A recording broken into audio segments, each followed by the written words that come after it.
Okay, so we've got several interesting sources lined up today. Let's jump straight into the first one. It's making the case for a special fiscal package for Andhra Pradesh. Right. And the core of it really goes back to the state's bifurcation in 2014. The source highlights this significant financial distress Andhra Pradesh is facing. Because they lost Hyderabad, right? That was the big economic powerhouse. Exactly. The dominant tax generator for the previously combined state. Losing that was a massive blow to AP's finances. And I remember there was talk immediately about special category status for AP. The source mentions a parliamentary assurance was even given. Yes. By then, Prime Minister Manmohan Singh. But crucially, it wasn't actually written into the Reorganization Act itself. Ah, okay. So when the next government, the NDA, came in, they looked at it differently. They did. They declined the plea for special category status. Their justification, according to the source, was based on the 14th Finance Commission's advice, which eventually recommended discontinuing that whole scheme. So fast forward to now, under the new chief minister, Mr. Naidu, the source points out he's inheriting these structural fiscal handicaps? That's the term used, yes. Yeah. Basically, a built-in disadvantage from the bifurcation, and on top of that, you have the costs associated with freebies or welfare schemes. Now, the source is careful here. It says, competitive freebies are generally a state issue, but it argues the center does have a responsibility for the structural damage from the split. Precisely. So what are the options? Well, special category status is one, but the source notes it's kind of a weakened concept now. Oh, how so? Historically, it meant a lot more central assistance. Now, it seems it mainly helps secure external loans on slightly better terms, so maybe not the game changer it once was, bit diluted. Which leads the source to suggest a special package instead, something potentially more tailored and generous. Yes, that seems to be the preference outline. Now, acknowledging that packages can sometimes be political tools, the source strongly argues that the Finance Commission should be the body to recommend this specific package for AP. Okay. Why the Finance Commission specifically? Because it's seen as this apolitical, professional, constitutional body. Having the recommendation come from them would give it, gravitas and objectivity. Makes it less about politics, more about fiscal need. And the source builds a case for why AP deserves it, looking back at other state divisions. Yeah, it points out a pattern. States divided after 1956 often saw this uneven split in fiscal capacity. The newly carved-out states, think Telangana, Uttarakhand, Chhattisgarh, Jharkhand, Hunst, they often ended up better off in terms of per capita revenue.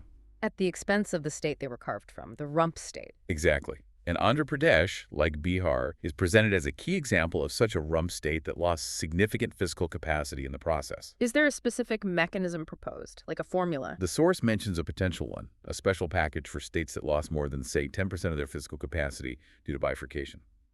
Both Bihar and AP could potentially qualify under such a metric. Interesting. So the underlying principle is that states shouldn't be left worse off just because of a political division. That's the core argument. They shouldn't be abandoned due to these structural losses, and the Finance Commission is positioned as the ideal body to find an objective, formula-based solution. And understanding this, for you listening, it really highlights how these high-level federal decisions about state boundaries and finances can have really deep, long-term effects on our region's economy and the services available to people living there. Okay, let's switch gears completely now. The next source tackles a really serious public health issue in India, the affordability of tobacco. Yes, and it makes a very stark argument right at the beginning. Tobacco in India is just too affordable, and this is directly fueling a cancer epidemic. It's a contrast to other countries where higher prices have genuinely curbed use. The numbers are quite alarming. India ranks first globally in male cancer incidence and mortality. That's what the source states. And tobacco use is widespread, about 42% of men, 14% of women. Interestingly, while lung cancer is often the top tobacco-linked cancer globally for men, Yes. in India, it's actually cancers of the lip and oral cavity that are most common, though lung cancer is still very high. And the type of tobacco used is also distinctive, isn't it? Smokeless tobacco is huge. Huge. India has something like 70% of the world's smokeless tobacco, SLT users. And for smoked tobacco, it's not just cigarettes. Bidis are incredibly popular, especially in rural areas and among lower income groups. Though the source does note cigarettes are gaining market share too. What about the economic cost? I imagine it's substantial. Absolutely massive. The source cited a figure of 1.77 lakh crore for 2017-18. That's over 1% of India's GDP at the time. And with usage predicted to rise, these costs are only going up. So the central question is, why is it still so cheap, even with taxes? The source points to two main things. First, incomes, particularly for the middle class, have been rising faster than the tax hikes. So tobacco becomes relatively more affordable over time. Okay, that makes sense. And the second reason? It's something called undershifting by the manufacturers. Basically, they absorb part of the tax increase themselves to keep the final price lower for consumers. The source specifically mentions the 2024 budget not raising tobacco taxes as worsening this problem. And this idea of unit pricing seems critical. How cheap are we talking? Extremely cheap. Beedies, the source says, have a median price of just 12, but you can find them for as low as 5. Smokeless tobacco, even cheaper. Median of 5, sometimes just 1. Wow. Even cigarettes, well, generally pricier, have cheaper options around 5. And crucially, you can buy single sticks for maybe 15 or so. That single stick sale? That seems like a major loophole. It's a massive part of the problem, according to the source. It's banned in, I think, 88 other countries, but not India. Why is it so problematic? Well, it makes tobacco incredibly accessible, even if you only have a tiny amount of money each day.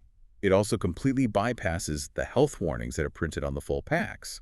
And it reinforces that whole chai sutta culture, having a smoke with tea, often near tea stalls. So this affordability basically undermines efforts like the WHO's Empower framework for tobacco control. Directly undermines it, yes.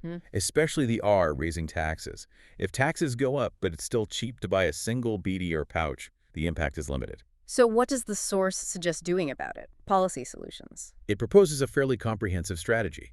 Regular tax hikes that actually outpace income growth, making it genuinely less affordable over time. A nationwide ban on selling single sticks. Makes sense. Also, earmarking tobacco tax revenue specifically for public health, like cancer screenings. Stricter enforcement of plain packaging rules, restricting where tobacco can be sold, especially near places like tea stalls, and just generally better enforcement of all existing laws. So for you, the listener, this isn't abstract data. It's about a major health crisis unfolding daily. As early as age 5, yes. The argument is that those foundational years, building motivation, learning habits, it's critical. If children miss out on quality ECE, they often find it very hard to catch up later in school. Okay, so what are the big roadblocks? The source identifies 3 main challenges in India's ECE system. Yes. The first one is simply insufficient instructional time.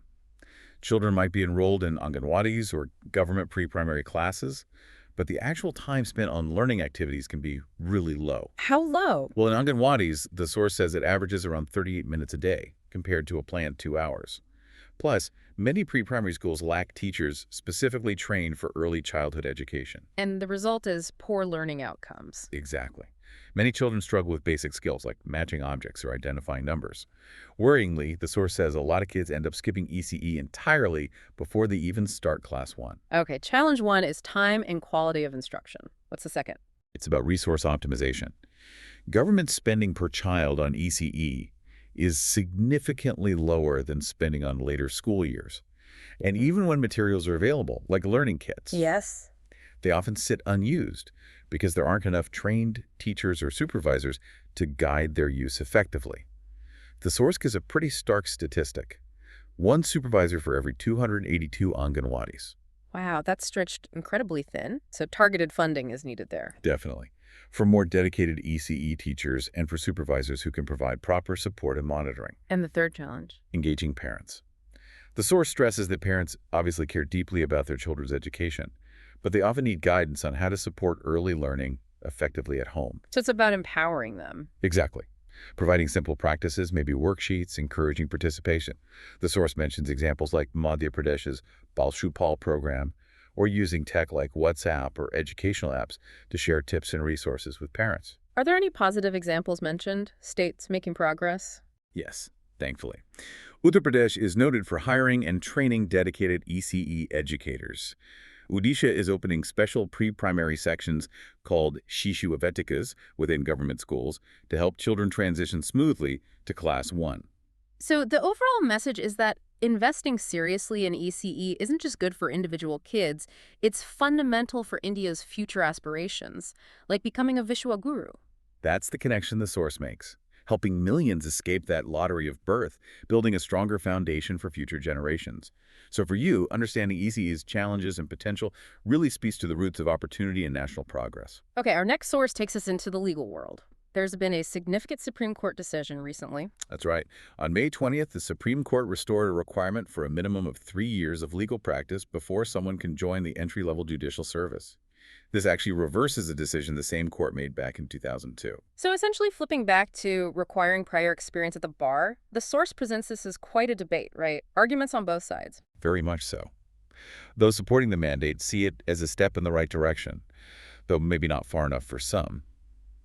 They point to feedback from most high courts, which was apparently near unanimous in reporting, unsatisfactory outcomes from young graduates who lack practice. And the Bar Council agreed. Yes, the Bar Council of India stated that judges without practical experience were often incapable and inept.